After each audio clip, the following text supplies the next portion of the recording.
heavy to be a squirrel. And so I'm like, is there a person stalking us? Or is this an animal? I don't know which one I would rather take at this point. And so the thing is, this thing was stalking us. It was going back and forth, but it was just far enough to where I could not see what this was. And it got to the point where it went back and forth at least 4 times where I was like, I need someone else to experience this with me. And so Mason's right below me, so I reach down and I shake his hammock. And then Mason pops up out of it. He's like, what? And I get down out of my hammock. I'm like, Mason, there's something out there. And he's like, what? Which granted, like, I would probably freak out if someone woke me up and said that. But here's the thing. There was no noise anymore. And I was like, Mason's going to think I'm a crazy person now. And so we wait for like 5 minutes, and finally we hear it again. And he's like, yeah, that's something big as well. And so we don't know if it's a bear, a squirrel. Like, all of these thoughts through my head are like, what could be out here at this point? And so we're like, you know what? The best course is just to make as much noise as possible. So we get out of our hammock. We brought some like cooking gear, and we just started banging it on rocks, yelling, and whatever it was went off. And we're like, okay, fine, we're good, which I did not get much sleep that night. However, later on that morning, someone else that was with us woke us up, and there was a bobcat running throughout our camp. But then once we talked to this guy, because this thing was going around and it kept making like a, and I was like, I have no idea what that is. Apparently that's what a buck makes. So this thing could have been a buck, it could have been a bobcat. Who knows? But I can confidently say that I was terrified because something was stalking us in the dark, and I did not like that. However, there's something that me and Mason often say is like, there's something out there.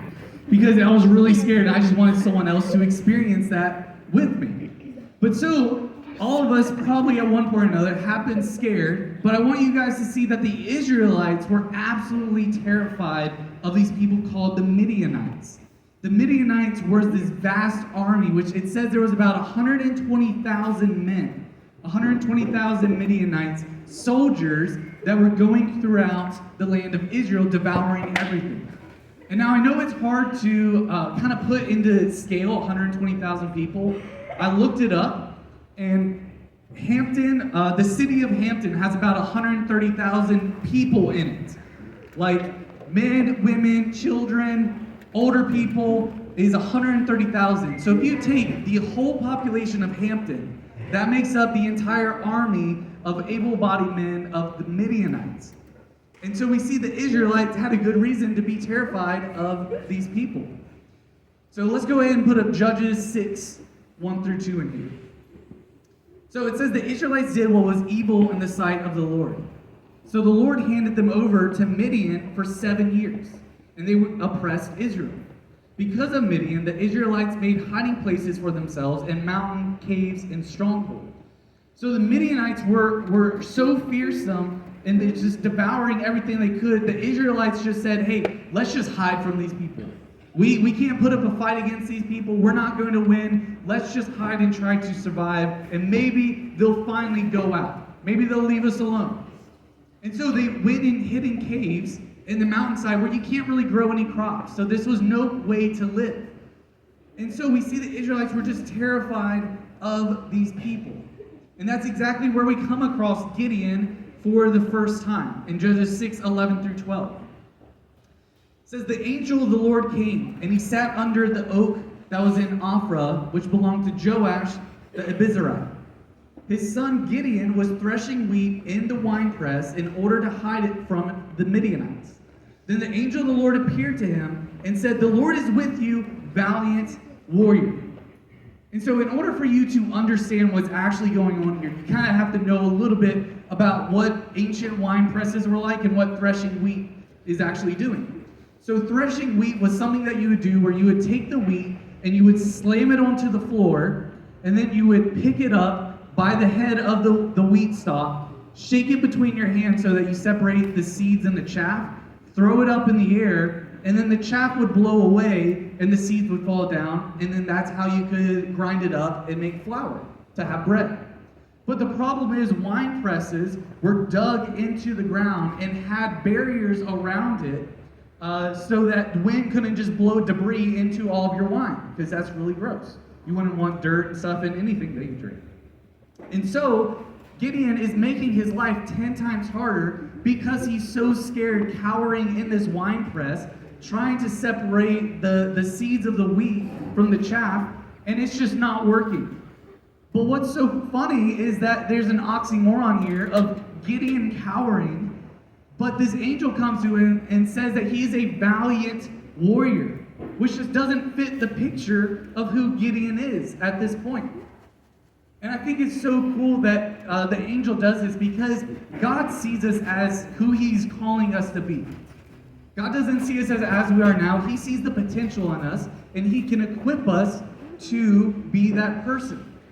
A verse that I love is Philippians 1:6. It says, "I'm sure of this, that he who started a good work in you will carry it on to completion until the day of Christ Jesus." So whatever God is calling you to do, he is going to equip you for, regardless of whether or not you think you can do it right now or not. If he's calling you to do something, he's going to enable you to be able to do it. You do what you can, and God's going to fill in the rest. God will make sure that you will be able to do what he has called you to do. And so he's telling Gideon to raise up an army, that he's going to take out the Midianites. And Gideon is terrified. He starts making excuses. He's saying, I can't do this. There's no way that someone like me could do this. Look at what he says in verse 14. It says, "The Lord turned to him and said, 'Go in the strength you have and deliver Israel from the grasp of Midian. I am sending you.' He said to him, 'Please, Lord,'" so Gideon talking to God, "'Please, Lord, how can I deliver Israel? Look, my family is the weakest in Manasseh, and I am the youngest of my father's family.' This is the Lord talking. "'But I will be with you,' the Lord said to him. 'You will strike Midian down as if it were one man.'" And so here's point number one. All right? Point number one is faith overcomes fear. Faith overcomes fear. And now, I know that this has probably been the third time we have talked about faith overcoming fear in some way. It's something that is so important, because fear keeps us doing from what God tells us to do, and that's why it comes up so much. We don't have time to go through all of Gideon's story, and I'm going to have to abbreviate some of it. But eventually, even though he asked for multiple... All right, hey guys, I see lots of talking going on right now. Let's focus in, all right? We just got a couple more minutes, we'll be done, all right? So what we see is that Gideon is very scared. He is scared out of his mind. He asks God for signs to give him more assurance. And even after these signs, he's still scared, but yet he still does it. He still does it even though he's scared, because his faith in God overcomes, it supersedes the fear that he has. And that's something that we all have to work on. I know even when I go out and when I share the gospel with people, I'm still nervous. There's still some part of me that's like, what if they ask a question that I don't know? What if they get really upset and try to make a big scene? All of these thoughts go through my head. But guess what? I'm putting my faith above my fear. And everyone has different levels. I'm going to give Stefan a shout out here, because Stefan's one of the dudes that just, I hear him going out evangelizing all the time.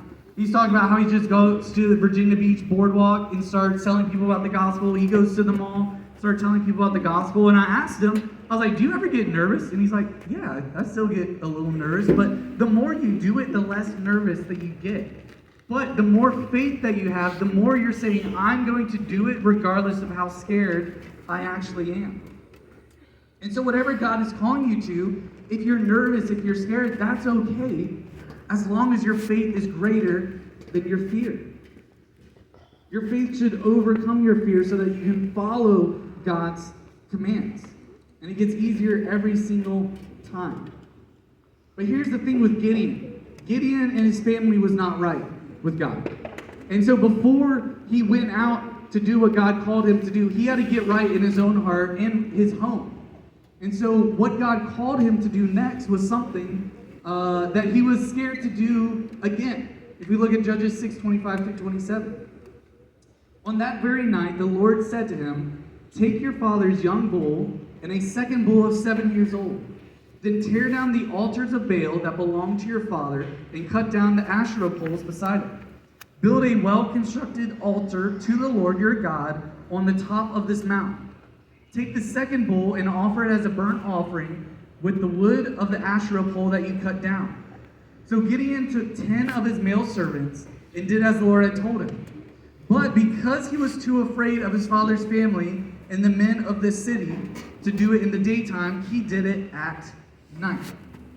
So before you go out into the world and tell people about who God is and what he has done for you, you need to make sure you're good in your heart. You need to make sure you're good with God, because you can't go out into the world and tell people, hey, God saved you from a life of sin if you're still living a life of sin. If you're still living a life of sin, pointing out other people living in sin, that's just being a hypocrite. But so you need to make sure that you're right with God, that you've repented from your sin before you go out and tell other people. And so what he's doing is making sure that his household, that his heart is right with God. So this brings me to my second point, which is faith overcomes idols. And so when I hear idols, I often think of like wooden statues or stone statues that people actually bow down and worship to. But I want to let you guys know an idol is anything that you put above God. An idol is anything that you are focusing on, that you are prioritizing above God. And anything can become an idol even if it is inherently not sinful. I know our phones are probably one of the biggest idols in our lives right now. We're so focused on all the stuff going on in our phones. We're constantly on our phones. But are we giving more time to God than we're giving on social media? Like, social media is not inherently sinful, but it can become an idol. Just like sports. Sports can become an idol. You're starting to put sports above God, your relationship with God. How much time are you spending at sports practicing versus how much time are you spending in the Word? Even school. School can become an idol. You can be so focused on, I need to be getting the best grades, and neglect your relationship with God that school can become an idol. And all of us have idols in our life that we need to get rid of. And so the picture that I love throughout Gideon is that God tells Gideon that he needs to destroy the altar, and he burns the Asherah poles, but even though he destroys the altar, he then replaces that altar with an altar of God. He says that even though I'm getting rid of this sin, I'm making sure that I'm never going back to it. I'm never going back to worshiping Baal. I'm never going back to worshiping this Asherah pole. I'm burning it all, I'm destroying it, and I'm replacing it with God. Because if we don't get rid of it completely, it's too much of a temptation to go back to it. An image that one of my student pastors always said that I loved was, if there is a venomous snake that you find in your room, you're not going to just put it in a box and then just put it under your bed and say, it's taken care of, right? No one's going to do that. You're going to kill that snake, right? You're going to make sure that snake ain't ever going to come back into your house. I know that's what I would do. Like, you need to get rid of that snake or else it's going to come out and it's going to get you. And so that's exactly what sin is. If you just tuck that sin away and say, you know what, I'm just going to put it to the side. I'm not going to focus on it now. Unless you get rid of it, it's going to come back and it's going to get you. Which is why you need to tear down that idol, step away from that sin, and replace it with God. That's the only way that you're going to get rid of it, and hand it over to God. And the thing is, sometimes doing this, cutting out that sin, cutting out those idols in your life, it can be hard. It can be hard with your friendships. They might look at you and say, oh, this person's a goody two-shoe. They don't want to hang out with us anymore.